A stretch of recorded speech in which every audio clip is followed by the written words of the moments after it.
ప్రతిఘటన టీవీకి స్వాగతం. క్షణక్షణం మీకోసం. కాశీ పుణ్యక్షేత్రంలో నిరంతరాయంగా జరుగుతున్న గంగాహారతి మాదిరిగా గోదావరి పరివాహక ప్రాంతంలో వెలిసిన బాసర పుణ్యక్షేత్రంలో నిత్య గంగా గోదావరి హారతి కార్యక్రమాన్ని నిర్విఘ్నంగా కొనసాగిస్తున్నట్లు నిర్మల్ జిల్లా బాసరలోని శ్రీ వేద భారతీ పీఠం పండితుడు అధ్యాపకుడు గురుచరణ్ తెలిపారు. వేద విద్యానంద గిరిస్వామి బాసరలో వేద భారతీ పీఠం అభివృద్ధి ట్రస్టును ఏర్పాటు చేసి వేద పాఠశాల, గోశాల, నిత్య గంగా గోదావరి హారతి నిర్వహిస్తున్నారని అన్నారు. సోమాజిగూడ ప్రెస్ క్లబ్లో ఏర్పాటు చేసిన సమావేశంలో వేదాల విశిష్టతను వివరిస్తూ వేద విద్యానంద గిరిస్వామి రచించిన ఇంటింటా వేదం పుస్తకాన్ని ఆవిష్కరించారు. అనంతరం మాట్లాడుతూ లోక కళ్యాణం కోసం వేద పీఠాన్ని ప్రారంభించి హైందవ ధర్మ పరిరక్షణకు వేద విద్యానంద గిరిస్వామి ఆధ్వర్యంలో కృషి చేస్తున్నట్టు తెలిపారు.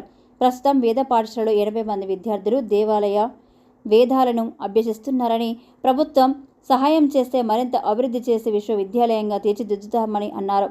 సమావేశంలో ట్రస్ట్ వాలంటీర్లు మల్లేష్ రెడ్డి, సురేష్, విజయ్ పాల్గొన్నారు.